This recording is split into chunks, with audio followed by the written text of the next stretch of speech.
I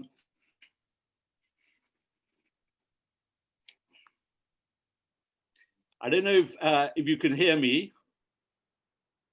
I can hear you. Okay, everyone nodding. I'm just giving it just about 2 more minutes to make sure that everyone is attending is attending. We've got our 2 speakers with us.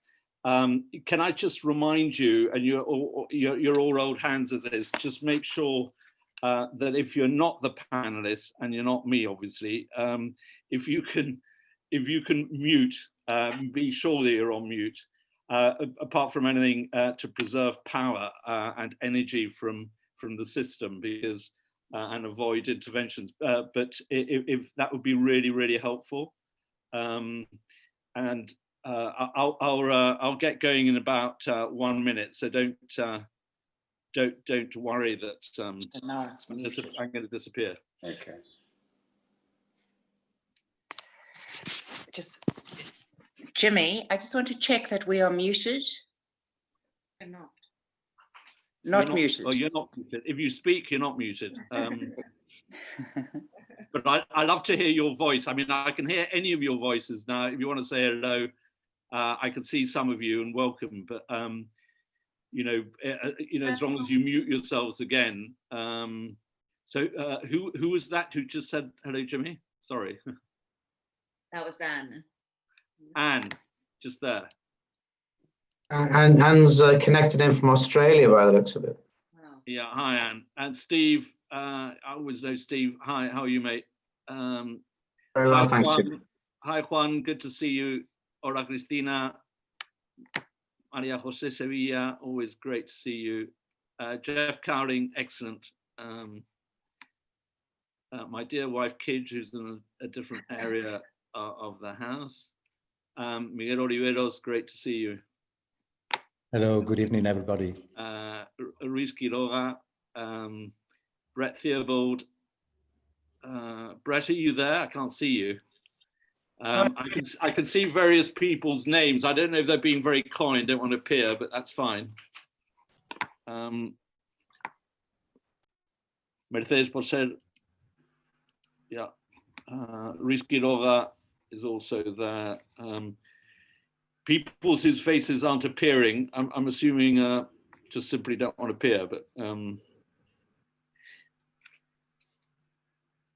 okay, look, we're on 35, so I propose that we begin.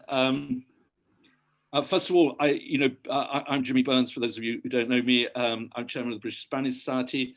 It's a great honour, as always, to see you all. I have to say that this is the first webinar, the British Spanish Society webinar of this year. We've had those of you who've been regulars will know we've been building up our webinars throughout 2020, and it's been like a rolling stone in the sense that they've got better and better and getting a bigger following. So we must be doing something right. And tonight is a record attendance, and with last minute people joining in and booking even today.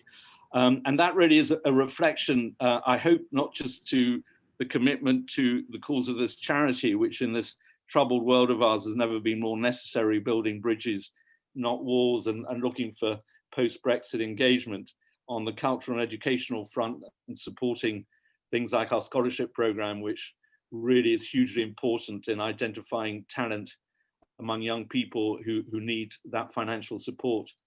But it's also a reflection of our 2 speakers tonight, and it's always great to have 2 people that one's worked with over the years, and has, in my case, being a journalist and author, I've got a huge personal professional respect for and knowledge of.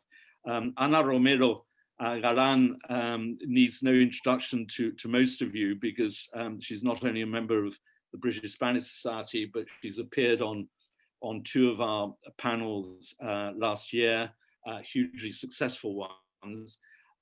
She was a London-based correspondent for many years, which is when we met.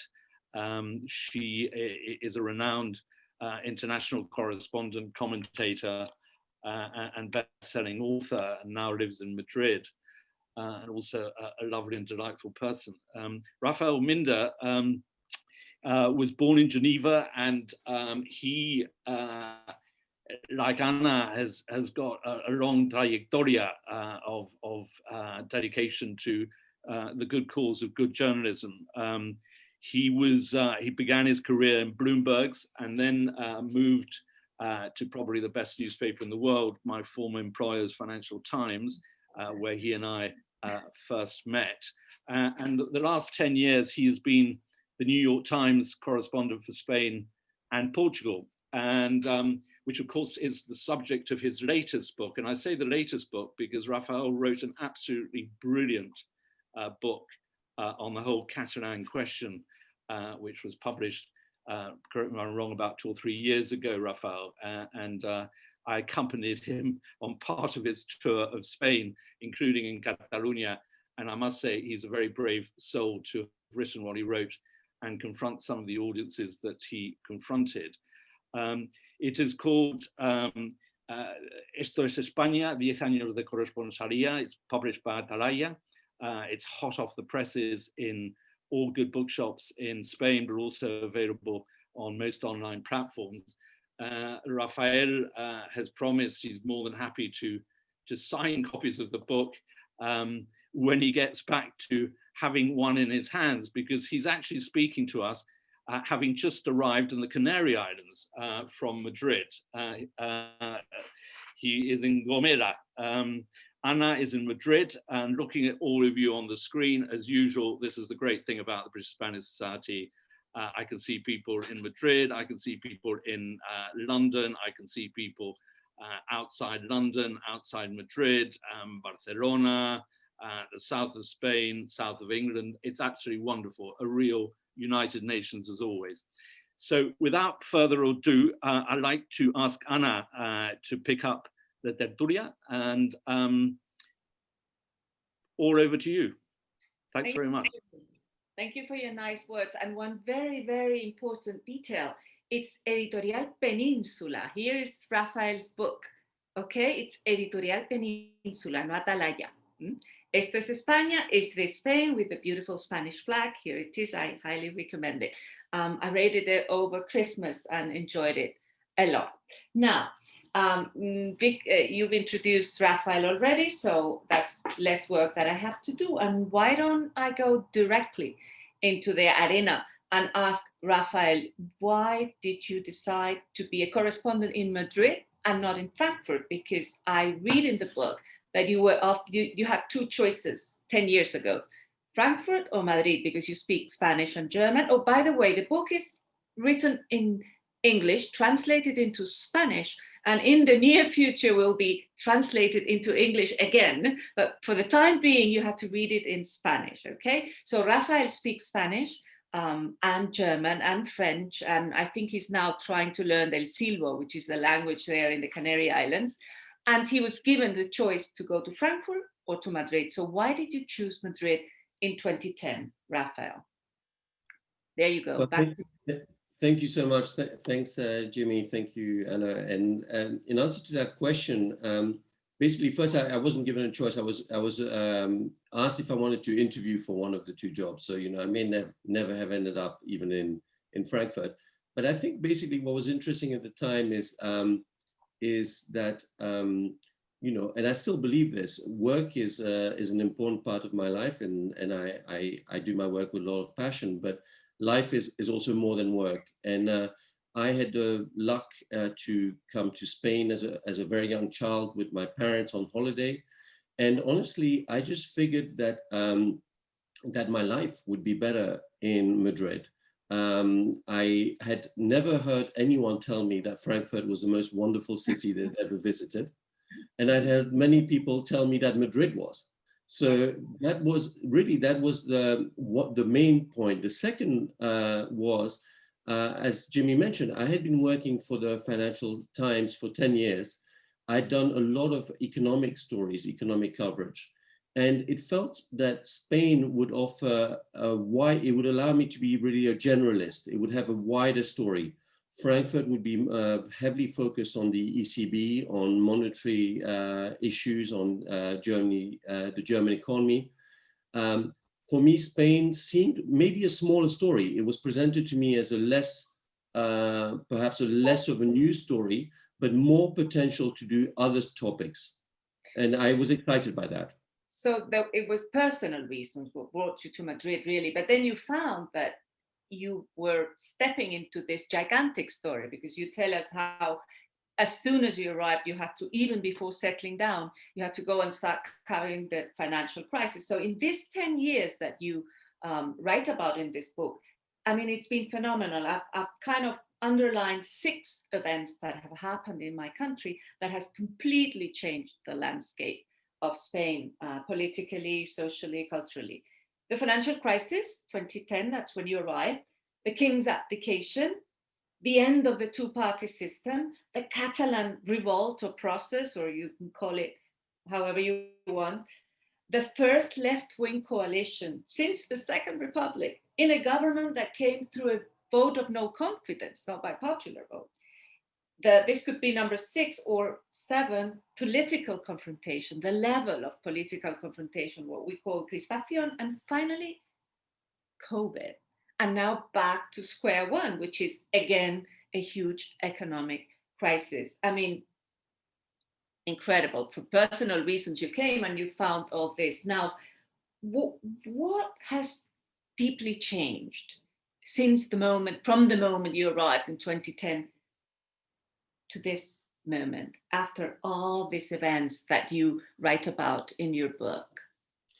You know, I think what has changed is the environment. I think we talk a lot about it in other countries, where, of course, Britain with Brexit, America with now Trump's exit. I think the polarization and the way the issues are just as serious now, but the environment, I think, in which they are tackled is a much more tense one, where people have already identified the person to blame or the party to blame, even before they even look at how to resolve the issue. It feels to me that Spain has become a much more difficult minefield. Whatever you write, whatever you say, will be interpreted by one side or maybe even several sides as an act of arrogance or a direct attack on Spanish sovereignty or something like that. I feel in 2010 when I arrived, things were less tense, and overall, if you may remember, in fact, the parties agreed, for example, on the reform of the cajas, which was one of the first things that happened when I arrived, the idea that the cajas, the savings banks, should be merging. The parties agreed, and there was a sort of idea that, okay, you know, this was, of course, the socialists were going to take most of the blame because they were then in power, but this was everybody's financial crisis. You know, the Popular Party had been there when the construction boom started, and there was less this idea that this was an opportunity to sink or accuse the other side. I think this is what has changed. It's a feature of almost every society. I think the debate has become extremely hostile, venomous in many, many countries over 10 years. You mentioned the minefield. I mean, you specifically walked into this minefield personally in Catalonia. No, that's when you started feeling how important, how seriously people take in this country foreign criticism, or what we interpret as foreign criticism, because you were even insulted, no, when you wrote about Catalonia, and you were even described as being part of some sort of conspiracy. Was that the worst occasion, I mean, Catalonia, or were there other incidents that you kind of felt that you were getting into this minefield that didn't really belong to you? Well, you know, even before that, in the financial crisis, when Spain was trying to resist heavily the idea that it needed, that it would ever need a bailout, and sort of looking at Greece and looking at Ireland and looking at Portugal as if this was everybody else's problem, but not a Spanish problem.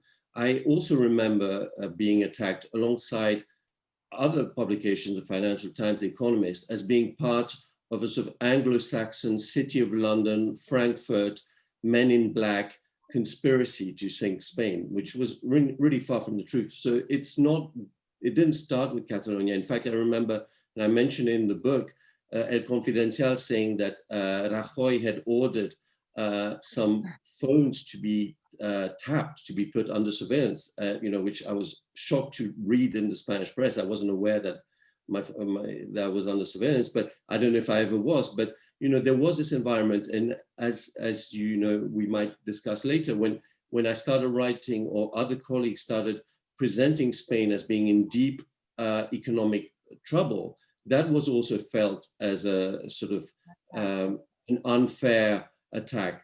I think it's been there all the time. What has changed is that the attacks come from all sides now. I think it's really the case that I think as soon as you put your name, I would say, on the page, but now it's on your screen, you have to expect that someone will be very unhappy. But I think, I remember when the famous front page of The Economist came out, and Spain had been changed to pain, with the S dropping down like onto a bull's head. And that was also felt here in Spain, was felt like foreigners were ganging up to sink the Spanish economy. Would you say that that is something specific from us Spaniards here in Spain, that we feel we're particularly picky about that? I mean, we don't like foreign criticism, or would you say, have you found it in other countries where you have been working as a foreign correspondent? It seems to me we might be a little bit more difficult about accepting foreign criticism. I think it's twofold. I think the interest in the foreign view in Spain is huge compared to what it is in other countries. And the feelings, or the ability to get hurt by what is said, is also bigger. I remember when I was doing the book on Catalonia, I went up to Edinburgh to speak to some academics about what the Scotland situation told us about Catalonia. And the head of one of the main centers of politics at the University of Edinburgh, Professor Keating, told me, you know the fundamental difference is, he said, the difference for me is the following. If the Scots leave, most English don't care, because they're English. They're the greatest nation anyway. But if Catalonia leaves, most Spaniards feel that this is a bitter treason. And I think there is this sort of sense that things are taken more to heart, maybe because of some complexes that there are in Spain. I remember also I was a correspondent in Paris, and when I was writing for the Financial Times, it was assumed that we were the roast beefs writing about France, and no one really cared. They just took it for granted that occasionally we would write something nasty about France because we represented England. But there wasn't this sort of constant scrutiny for the half word or the half sentence that could imply something or suggest something that was out of line. I think it is different, but yet every country can get hurt by outside criticism, but I think Spain has but also to its credit, has a particular interest in what others say about it. I think maybe the Brits should have paid more attention to what was being said about the Brexit process from outside when they were debating it. Maybe when we let people in and have their own questions, maybe they want to discuss this more personally about what they think about whether our history makes us particularly, nervous about foreign criticism.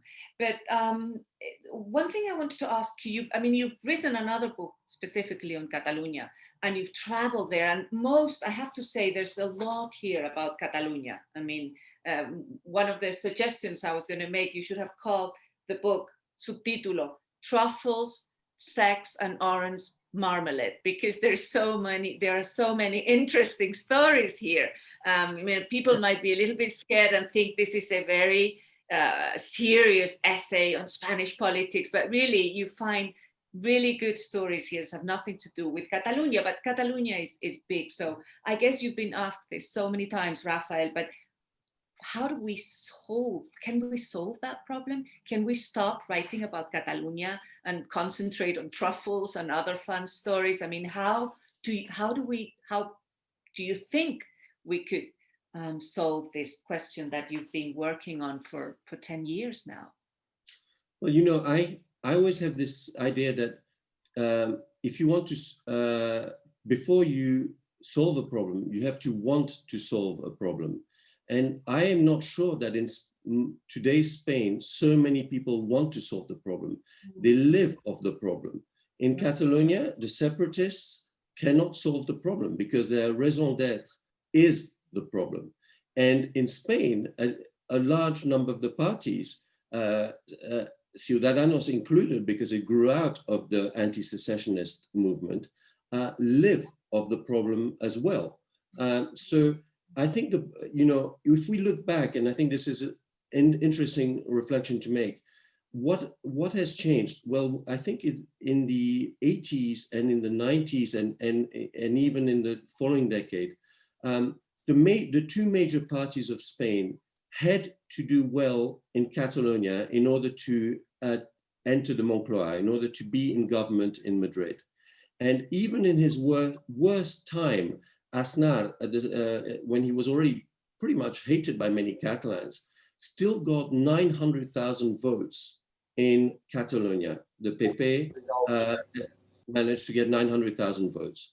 I think it's very important to see that now the PP is close to the last party in Catalonia. It has almost no say. So you have to think in terms of if you're today a strategist for the PP in particular, and you're preparing the next election, you're treating Catalonia a little bit like the Republicans treat New York or California. These are not states where you're going to win.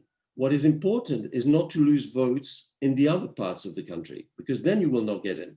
So in any case, whatever you do there, even if you build gold churches all over Catalonia, your chance of getting a lot of votes have become slim. And this is a problem. When the national parties have lost their footprint, or at least part of their footprint, the socialists now seem to be regaining some footprint, at least that's a suggestion with the change of leadership they've had in Catalonia with the arrival of IA as their candidate. But still, I think this has really changed. So the will to solve the problem is not huge because people live off that problem. It's a terrible answer, and I think a lot of us agree with what you just said. The CIS latest poll just came out and it shows that IA might make it. And yes, Partido Popular would be the last one. Even Vox would have more votes than Partido Popular. So it's quite what you're talking about. One of the list of what you call sensitive topics, temas sensibles, ¿no? En España, bullfighting, Franco, civil war, terrorism, those topics that make us especially nervous. Monarchy, I noticed that you kind of tiptoe over the monarchy, which is an incredible story still. And I was wondering why. I mean, the British Spanish Society, we share many things, but we also share a parliamentary monarchy, and I think that we have a very big interest in that. Is this, I mean, I don't know, but I kind of thought you were trying to be maybe very Swiss and very polite and very nice and not hurt people's feelings by going too aggressively into topics that you describe as sensitive? Or is there any other reason why you didn't particularly pay much? Really, I think it's just a couple of pages where you mentioned this very big story in Spain. I think, you know, this is a fair point. I mean, it's not about tiptoeing or avoiding. In fact, you know, Anna, you're a huge specialist on the monarchy, and you know that in 2012, with my colleague Doreen Carvajal, we wrote a story that made a lot of people unhappy, denouncing or asking questions also about the wealth of Juan Carlos. How did he manage to rebuild such wealth, having basically been put on the throne, but without really the whole apparatus of a great monarch. So it's not about tiptoeing. I think one of the issues I had, but this was a little bit one of timing, is that I was finishing this book as things seem to be evolving very fast. And I handed in the manuscript in May without a clear idea of what Juan Carlos's situation would be by the time the book got published in the last days of October. And in a way, I was proved right, because his situation changed dramatically in August when he left Spain for Abu Dhabi. So I was a little bit, I took the decision, and maybe, you know, if I get a chance to rework the book before it comes out in English, maybe I'll go back to that. I took the decision not to write something that might become obsolete too quickly on exactly what we think about Juan Carlos. And of course, he is, you know, I believe in the presumption of innocence. And as of today, it's still difficult to really say. This is work in progress. Saying exactly where, what the legacy of Juan Carlos will be, we don't know. We'll have to wait. We'll have to see whether he can return to Spain in conditions that allow him to avoid the courts or not. I'm not sure. I'm working on the strict orders of president, and I have to keep a very, very tight schedule. So I have 10 minutes to let people come in. And I wanted to ask you the typical question that every foreign correspondent receives is, what makes Spain different? Well, you know, I think what makes Spain different is one of the things I really think makes Spain different, especially coming from Switzerland and having spent time in Britain and in, you know, some let's say northern or central European countries, is I think it still has a very strong sense of community, starting with the family. By that I don't mean that every Spanish family has 3 children, not at all. We know that that's not the case. But what I mean by that is I'm always amazed, and you know, it's to Spain's credit, how intergenerational the Spanish society is. The grandparents are not just politely invited to take part in Christmas celebrations. They are always invited. They are always welcome. They're not just babysitters either. They are part, there is no real boundaries drawn. You go to any Spanish square in the evening and you'll see the children, the parents, the grandparents all together. I think these are things that used probably to be the case in most societies are definitely not the same. Similarly, of course, economics plays a part, but the ability of young people to still have a bed in their parents' home is completely different to what it is in Switzerland and in Britain. You know, the other day I was talking to a friend who said that he left home as early as 24. And I was like, as early as 24? I mean, you know, this is not like a record-breaking age to leave home in any other place. And I think the other thing that I would say that makes Spain different, is not unique, but is the attachment it has to its traditions. In every pueblo of Spain, there is a feast that is celebrated and in which young children take time away from the Nintendo Switch or PlayStation that they use to maybe learn the drums or the flute to be able to take part in the village parade. I'm amazed by that. You know, this is not something that happens in every advanced society I know. It's, you know, these are two of the features that I love about Spain and that make it different. So the strong sense of family and the traditions, this is the sort of nice side, no? The rosy part. Where I was trying to find again here when you reach a sort of conclusion about your book and about Spain.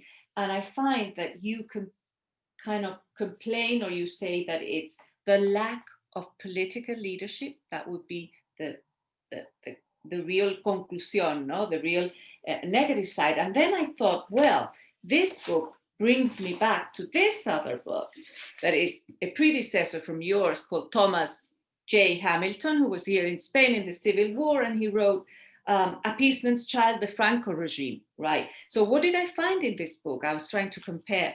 He, like you, many, many years later, he starts his books by quoting Richard Ford, the Englishman, Gatherings from Spain, 1846, and he says, the real permanent and standing cause of Spain's thin-lipped people state, want of cultivation and abomination of desolation is bad government, civil and religious, bad government. And then he goes on to explain in a funny way why we will never get rid of it. But it made me think, and of course, we've had Paul Preston here with his Pueblo Traicionado, his betrayed people. Is that our curse? Is that the Spanish curse? Is that something we cannot get rid of? What you call lack of political leadership, what Ford calls bad government, what Hamilton, what Paul Preston's, I mean, what is it? I mean, is this what we have to put up with forever? Honestly, I think right now, almost every person in every country would probably feel they share that curse. Bad leadership, lack of accountability is a feeling that is widely shared from Britain to the US to Bolsonaro's Brazil to, the list is so long. I was amazed to hear recently, one of my colleagues, we had a conference call with all the correspondents, well, we had a week-long sessions, online sessions to discuss story ideas for the year. And someone say that Macron had an amazing, at the moment, popularity rating in France of 34%. And I thought, that is amazing. I mean, I first wanted to check whether he meant amazingly low or amazingly high. And he meant amazingly high, because he then reminded everybody that at some point, François Hollande was down at 10%.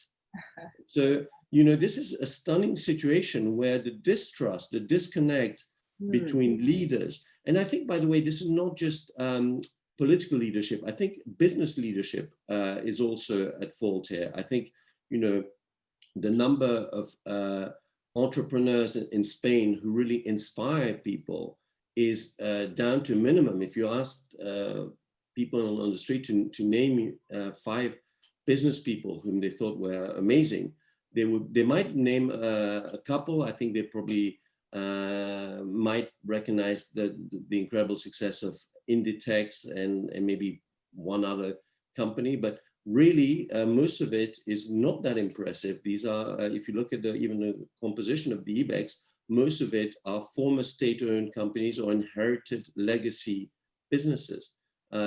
It's not just in the politics field, but I think it's really striking. I think as we see, in fact, because people wax lyrical about former leaders whom I'm not even sure were that amazing, but just with hindsight, someone like Felipe González appears to have been the greatest visionary that ever hit the Iberian Peninsula, for example. I'm not sure if that's true, but maybe, the comparisons with modern leaders are that favorable to the former ones. Same happens in France when people look back at Mitterrand or I guess some Thatcherite nostalgia in Britain will probably also fit into that idea. Well, I don't know if you did a good job these 10 years, along these 10 years, or maybe Spain has changed so much and so many things have happened. But I hear that next month, the New York Times is going to be opening a real big bureau with a guy coming from New York, like it happened like in the Hamilton years, so many years ago, in a time when, as Jimmy well knows, only major newspapers have bureaus anymore. I mean, the correspondent from the old days, like yourself now in La Gomera, that's gone. I mean, the correspondent now is always sitting at home, right? Looking at its computer and not covering things like you do. Is that going to be are things going to change anyhow by the opening of this new bureau? Are you going to be having more coverage of Spain, Portugal, Europe as a whole? What does it mean? And I think you called Nick Casey, no? Nick Casey, that's right. So with you. Yes, I mean, you know, big bureau, everything is, the word big is very relative, but yes, we will have Nick Casey's coming in. We're also going to open the position of a researcher to look at some stories and help investigate some stories. I think, you know, one of the things that has happened, first of all, the New York Times has definitely become very international. A lot of, you know, our subscription outside the US has grown tremendously. Second thing, which I think is worth noting, is we spent now 4 years heavily focused on the US. We had a team, a massive team of people investigating every single word, every single act, every single friend of Trump for 4 years. There is a certain recognition that the US is going to, should be, I mean, let's see, maybe, you know, no one has a crystal ball, but should be getting back to normal, or at least back to something like the normal way with a president who obviously brings in a lot of members of the Obama team, less likely to be shaking things, certainly not likely every morning to send out a tweet that creates a new earthquake somewhere. Yes, I think the focus of the newspaper is going to be probably less on America, and you know, to a certain degree, of course, it'll still be on America, but less intensively. We literally had a lot of fight. You know, once Trump declared us and others to be enemies of the state, the response was, of course, to say, okay, well, you know, we will use our ammunition to make sure that you're accountable. And I think now comes maybe a time when internationally the focus will be greater. You know, one of my problems has been how obsessed Trump has made all Americans only about America. You know, I think maybe the Times will be a paper that will focus less on. We had literally the debate, which was interesting to me last week, whether we should continue to cover Trump very closely, because the flip side is the more you cover him, the more of a platform you give him. So, you know, it's even that was being discussed. It is now the time to return to citizen Trump and wait until he really does any more in politics. Oh, interesting. I have one last question before giving the floor to all these. I think, Jimmy, I see 11 questions here. People trying to talk to Raphael. In the old days, I don't know now, but in the old days, it was said that a correspondent, like a diplomat, any kind of foreign observer, should not stay in place more than 4 years, Raphael. So now I'm going to ask you, when is your love affair with Spain going to end? Are you going to stay with us for good now, or do you think your fresh look, you need to change countries again after 10 years? You're one of us now, and you need to go somewhere else. You know, first of all, my love affair with Spain, I hope, will never end, because there's a personal element to life as well, and I think I have developed certainly an affection for Spain. But I don't believe I'm not going to join the Brits applying for Spanish citizenship. I can guarantee you that. I'm not. I don't feel. I think it comes down to the person. I don't feel in any way incapable of judging, of looking, criticizing, or observing the country in a way that doesn't keep a distance.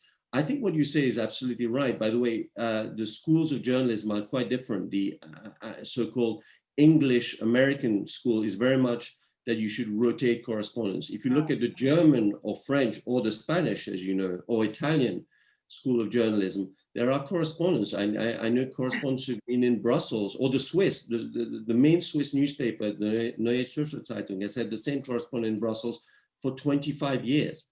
You know, it's not, you gain something and you lose something. You gain knowledge. And of course, you lose a fresh perspective and perhaps distance. The distance for me is something that also comes with your personality. I wrote this week a piece that made a lot of people whom I was writing about very annoyed. In fact, they said that I wrote something that made them feel the New York Times was not a proper newspaper. But it's not, I didn't do it on purpose, but I did it because I found things in what they were doing that I wasn't quite sure were as great as what they claimed were. And I backed that up by talking to other people who indeed had very different opinions about them. I think there is an element of losing distance that, I'm not going to deny it, but I have kept a thick skin, and I have not stopped writing about Catalonia just because people told me that I should not write about crazy rebels, It's clear. I'm not going to get a straight answer. I think you're staying with us for a while, for a while, and I show you. The straight answer is that in my life, every time I've said I'll do something, I've done the opposite. So you stay with us for a while. And again, this is Raphael's book, and it really is a pleasant. It reads very easily. Raphael is Swiss, so it's quite, I would say, cold in a way that it's aloof. I mean, he doesn't write passionately, but he describes things very well, and it's really interesting. So, Esto es España, and thank you, Raphael. I think Jimmy will now take the questions. Jimmy, you want to take the questions? It's off. You're silenced. Yeah, I'm here. How are you? Yeah. Yeah, Anna. Well, thanks very much, Raphael and Anna. In fact, I was hoping, Anna, that you would continue the conversation. Are you seeing the chats or not? Yes, I can. Yes, look, I'm starting to read here. Okay. Well, what I was, as discussed, I think probably just to keep the flow, and I'm simply an observer here, is that you pick up the questions, and some very good questions here, and you just ask on behalf of the questionnaire, and identify the questionnaire. Lovely. Well, thank you. BJ Douglas, question for Raphael. Does the monarchy have a future in Spain? The UK seems to guard and respect this institution, but Spain is probably the closest to abolishing it. Raphael. I think Spain is not that close to abolishing the monarchy, but I do think the monarchy is now facing a very important period in terms of trying to reaffirm its role. But I think we should not underestimate first of all, it's a passionate debate. So the people who defend the monarchy are just as passionate as the ones who want Spain to move on and become a republic without having to pay or care for monarchs. I also think, a lot will depend on how neatly or not the Juan Carlos chapter can be closed. I hold little hope for Felipe to be able to give a lot of flourish or regain a lot of people's admiration and trust. I think I'm not saying he's doing anything particularly wrong, but I don't think he's not warmed people's hearts since 2014. But let's see, maybe Leonor will be the one as queen who can give fresh impetus. I think it will also depend a lot on the politics of Spain. If the backbone of Spain remains pro-monarchy, which in terms of the parties, I think it's very hard to imagine that the Spanish monarchy will be abolished. At the moment, definitely, if we looked at Parliament, the support there is strong. It's stronger, in fact, than it is in opinion polls. Absolutely. I mean, the pro-Republican forces have barely 20% of the Parliament. So thank you, Raphael. Jen is saying, very interesting. I have lived in Madrid and Barcelona. now back in the UK, and was shocked by the venom with which Spaniards spoke about Catalans and vice versa. This is it's a comment. It's a comment. What I will add to that is that let's not forget that this is first a conflict within Catalonia. It's not Spaniards against Catalans. It's the first and foremost conflict is inside Catalonia, with a society literally split down the middle. You know, we can give and take, but it's basically 47% of people, roughly 47% of people voting for separatist parties since 2015. Whatever has happened, they've still stuck to those parties. So it's, of course, always presented as Spain versus Catalonia, but the main conflict is actually within Catalonia. You know, there is no indication at this moment that if there had been, or if there was a referendum on Catalonia, on Catalan independence within Catalonia, that the separatists would win it. I'm talking about a legal, recognized referendum. It may well come out the same way as it did in Scotland in 2014, where Scots rejected independence. I was just at the latest poll after the failure in 2017 shows that 43%, it's gone down from 47 to 43%, the support, and so it fluctuates, but it's definitely inside Catalonia. Carolyn Gray, do you think Spaniards have become more reluctant to accept criticism from UK-US commentators since the Brexit vote and Trump? My own personal impression is that the high regard that many Spaniards used to have for the UK, at least, and its democracy has now dwindled. Good point.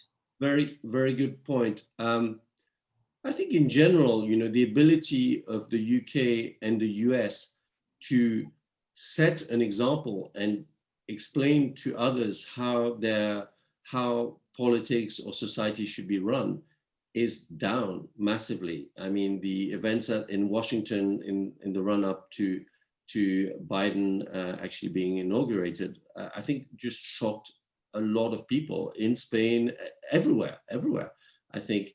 And similarly, I think the Brexit and post-Brexit debate in Britain has not shown Britain at its best, whatever you think about Brexit or not. So yes, I think, you know, it's hard to speak from a moral high ground, whether you're in London or Washington, given what's been going on in your own capitals. And I think that's recognized in Spain, as it is probably in most other countries, and even more so, I would say, in countries that have relatively fragile democracies or recent democratic histories, where they really looked at, especially America, as the sort of the beacon. Mark McKinty, Raphael, with Spain consistently showing high levels of support for EU membership, could you comment on how the European question has developed over your time? Absolutely. In fact, I have a chapter on this in the book. You know, I think this is one of the most striking aspects of Spain, which is that Spain, like many other countries, developed new parties, both on the far left and on the far right, but neither of them called for Spain to withdraw from the EU. They made, at some point, some very, very slight noises that some things might be revised and so on, but they never called for it because there was no support. In fact, as soon as they stepped into that line of thinking, they find that it boomeranged straight into their face, and it was extremely dangerous. So they withdrew from it. It's a very big difference if you compare. Let's take the case of France, where Marine Le Pen openly campaigned to get France out of the euro. Even at the deepest moment in the euro debt crisis, nobody in Spain asked to withdraw from the euro. In Greece, they did. In other places, there were parties calling for that. In Spain, not. I think Spain's attachment and recognition of what the EU has brought is huge. By the way, even in the Catalan case, it's quite interesting that there was once Puigdemont in an interview with an Israeli television said that, you know, if really the EU cannot support, cannot understand the need for Catalan independence, maybe it was best not to be in the EU. He changed his mind and his line and his comments within not even 24 hours, because the negative impact that had for the separatists and the usage that was made in Madrid, saying, look, the Catalans don't just want to be out of Spain, they want to be out of the EU, was massive. So he immediately corrected and said that it was misinterpreted. It wasn't. He had said that, but you know, he buried that line immediately.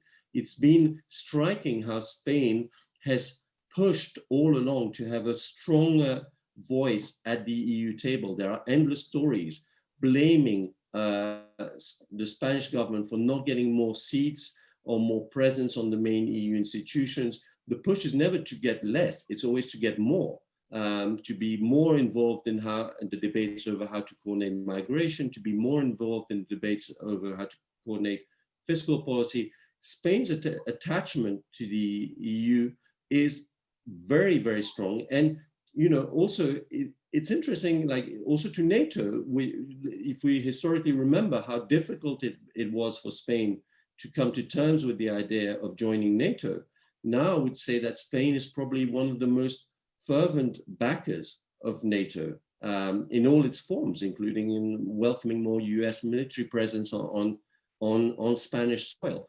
You know, as someone pointed out to me from the military, they said, you know, for our generation of leading officers, joining NATO was the chance to be able to be recognized as, you know, a proper modern army, and not just, you know, the army that came out of the Franco dictatorship. So most of the military leadership of Spain is also profoundly attached to being at the EU/NATO table. Absolutely it's been unwavering. Whatever crisis has happened in Spain over the last 10 years, I've never heard someone talk about the solution is to get out of the EU. Well, right, thank you. Andrew Clark, at the time of UK's Brexit vote, I thought Spain, whose economy was coming out of the financial crisis and where the mood was becoming much more positive, was well placed to take advantage of Brexit in terms of its benign investment climate and an attractive place to be based. Since then, we have had increasing Catalan separatism, the changes of government, and uncertainty over the position of the royal family. Do you think Spain has managed to grab defeat out of victory, or is there still lots of room for optimism? Well, you know, as Spain has a lot of cleaning to do in its own kitchen, and making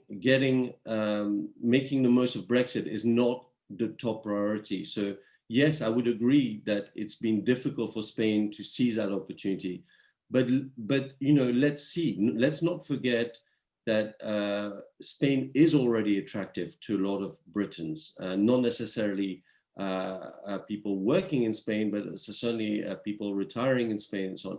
I think there's still an opportunity, but I do think that it's not been a focus of Spain because Spain has so much else to do right now.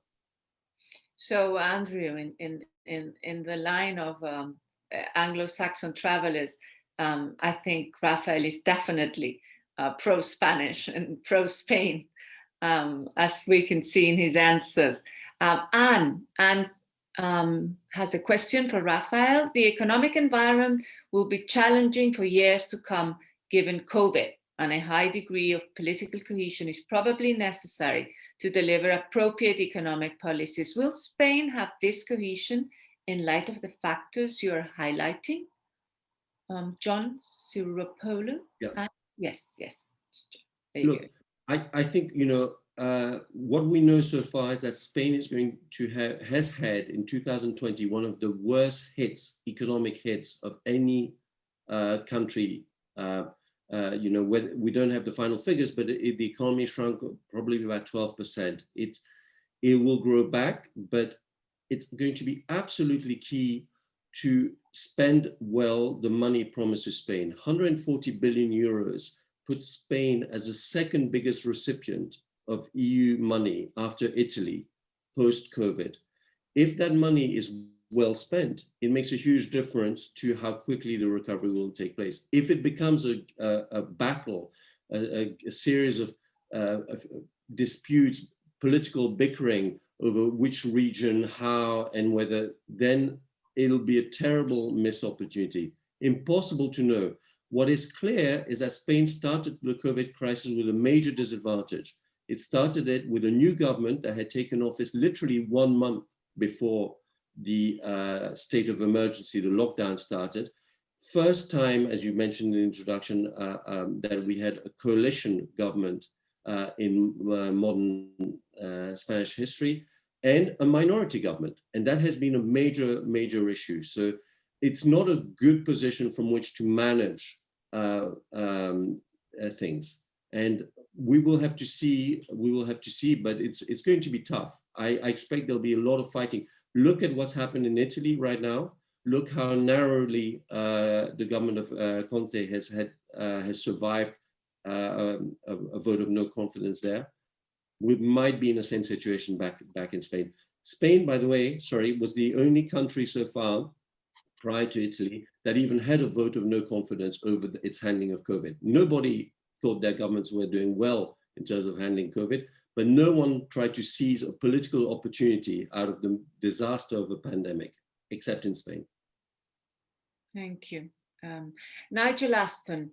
Raphael, to what extent might the conditions be fulfilled for a PP-PSOE coalition? PP-PSOE coalition, you heard well. I don't know. It's a difficult one. You know, the opportunity for that was probably just over a year ago. Now, difficult because they've thrown a lot of mud at each other. And the sad thing about Spain, from my perspective, is that in around 2015, I thought Spain had a fairly sizable middle ground center to be seized. And it seemed to me that Ciudadanos was doing a lot of work to seize that center. Now, I'm not even sure that center is that large. I think it's shrunk to such an extent that it makes everything that heads towards moderation in the center, any initiative that goes that way, a lot more difficult. The environment is extremely polarized. So long life to Sanchez government. No? Cristina says, a question, how do new platforms like Twitter or recently Twitch has changed the landscape for journalists to work? Is this allowing more freedom and independence to professionals and traditional news outlets? Or on the other hand, is this only an outcome of precarious work?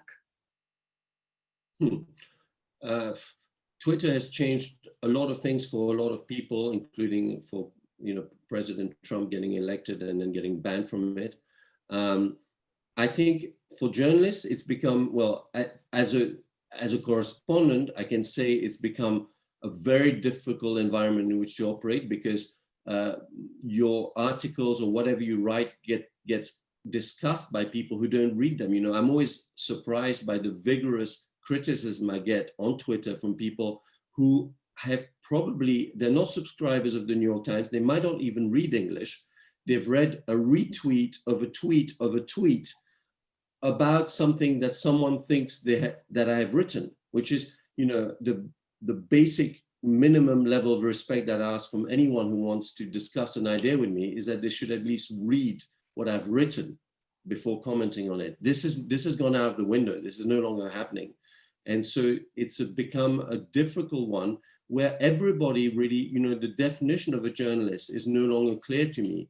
A commentator, a blogger, a journalist, the platforms have made it possible to reach a much bigger audience through a social media channel than I will ever reach through an established newspaper. Completely different environment.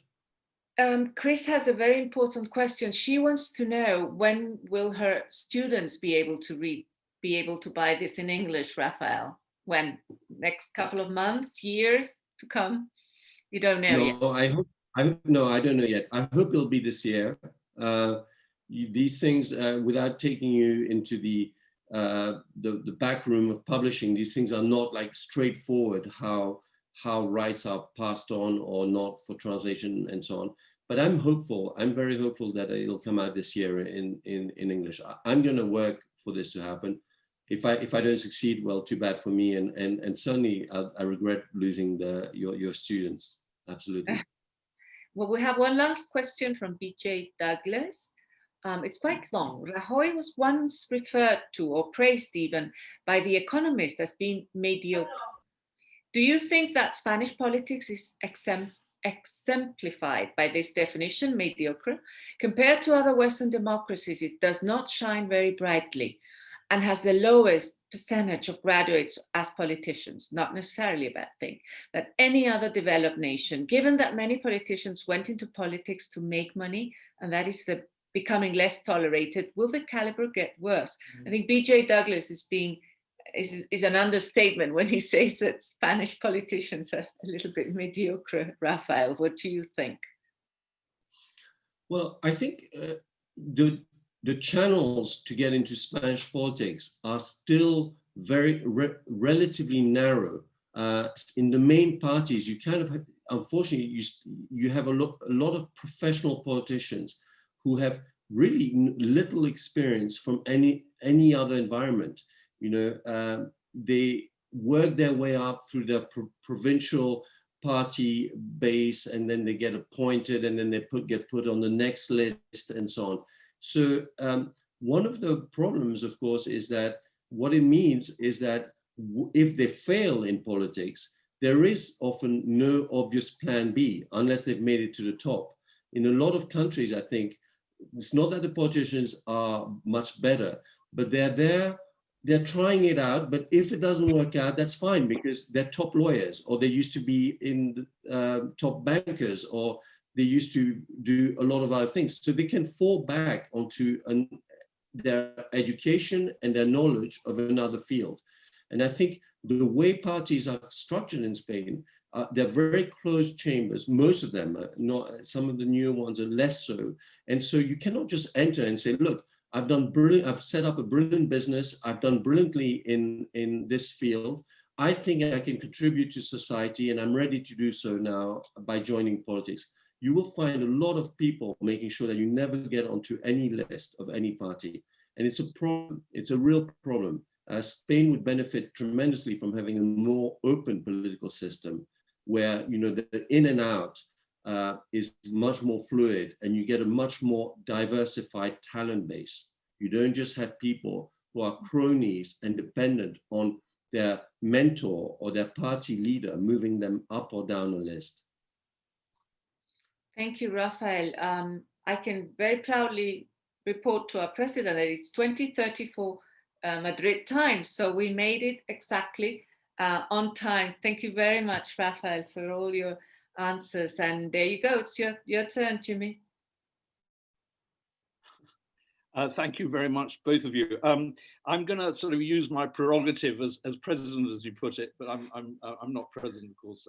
I'm chairman. But sorry. But not my prerogative as president, but really speaking as a colleague with a question.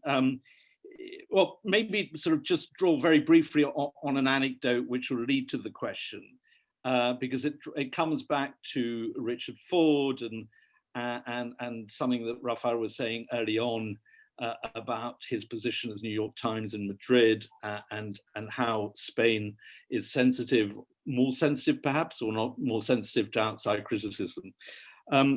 I, as you know, was in my early days a correspondent, well, Financial Times correspondent in Lisbon and also in Madrid. And then many years later, I was covering counterterrorism and intelligence post 9/11, based in London, but going around the world. And I decided to take a little break in Madrid, and I was staying just in front of the Retiro with my brother, who had a flat there. And I was, in fact, slightly hungover after a good night out, and I was overslept, actually. But I woke up with a sound which I was familiar with because I'd covered Northern Ireland and I'd covered other terrorist outrages. which was the sound of a very clear and very big bomb. And it was the Atocha attack. I immediately told my sister-in-law, tell the kids to come back from school or make sure that they're safe, stay here, don't move. And I set off towards Atocha, and I don't want to go through what I saw there. What I can tell you is that I immediately headed to the FT office where our correspondent was, and I basically took leadership for the coverage with her. Just to fast forward, there came a point halfway through the afternoon, we're talking obviously Spanish local time, when I got a phone call from my desk in London saying, Jimmy, before you write the splash, the front page, can you do an insider on ETA? And I said, why are you asking me to write the insider on ETA? And he said, well, ETA's done it, hasn't it? And I said, that's not what I'm picking up. Have you asked me what I've picked up? I've just spent 4 hours ringing my sources. And that's not what they're telling me at all. And he said, oh, but that's what the Spanish government's saying. That's what Spanish embassy is saying. That's what the official statement is. And I said, but look, you know, I'm your man here. You know, I'm not going to write this because it's not ETA. And just the third part of that bit is that I was, by this time, about 7 o'clock, well, in fact, 7 o'clock London time, so it was about 8 o'clock Spanish time. And I was writing the splash, which is, you know, 1,000 words, front page of the FT. You've got to think what you're doing. And I was absolutely clear what I was going to write, which was that this was an Islamic bomb. At which point my phone went, and it was the Moncloa. It was a direct phone call from very high up in the Moncloa. It said, hola Jimmy, simplemente queremos confirmar que estás bien con la historia, esto es ETA. Bueno, muchísimas gracias, pero no quiero comentar, estoy en medio de escribir y estoy con 10 minutos contra el deadline. And I very, very politely, as you know me, put the phone down. That evening, we, of course, went on the first edition with precisely what I'd written. My colleagues in the New York Times and the Washington Post, of course, had 4 or 5 hours difference, so they had more time to put it together. El Mundo and El País, as Ana will recall, went with their first editions saying ETA. The rest is history. I just thought I'd share that anecdote as a journalist. Now, the question I wanted to put to both of you, Ana, you've been incredibly modest because you've just been asking questions, but as I said in my introduction, you've been a great foreign correspondent yourself in London and traveling around the place as well. Is there a difference between being the FT or the New York Times, or indeed the Wash Post, in Madrid as a foreign correspondent, and being a correspondent for La Vanguardia, El País, or El Mundo in London? Ana. I mean, sorry, this is Raphael's show, so obviously. No. I want to hear from both of you. I want to overshadow, but definitely, I mean, being the New York Times correspondent in Madrid or the Washington Post, the Financial Times, that you've mentioned the 3 most important newspapers in the world. I mean, and being El Mundo, I was El Mundo correspondent in London. You're nobody. You're no bloody body. I mean, nobody cares about what you write, obviously. Well, again, Raphael spoke about this. When the New York Times writes some things about Madrid or Spain, Spanish politics, everybody looks into it. When the Financial Times writes something about Spain, it's news. It's normally trending now that we talk about Twitter. Whenever you see New York Times or FT in Twitter now, you know that something big has happened. And it's the law of Iran, you know, people look at it and take it incredibly seriously. And I think Raphael has been modest, but really, I think Spain pays more attention to what you guys, what you, Jimmy, and what Raphael does the other way around. And I think it's because of our history, and because obviously we have a young democracy, although I know Raphael doesn't think it's young anymore, but if you compare it with the United States, yes, 1789, you know, we are kind of, it's young. During the dictatorship, during those 40 years, people did not write clearly about Spain. You had to look outside. And this is still happening. I mean, Jimmy Burns could hang up on Moncloa and write what he wrote about El 11M because he was not working for a Spanish newspaper. If he had been working for a Spanish newspaper, he would have had much more difficulties, and he would not have been able to hang up on Moncloa. He would have had to take the advice of his boss, obviously. And we know in Spain that the New York Times guy and the Financial Times, Daniel Dembe now, and they can write really what is happening, and they are independent, and we are not. I mean, we Spanish press, sadly, cannot write in that same way. So yes, there's a very big difference, and I cannot see right now with the problems that the Spanish press is going through that this is going to change in the near future.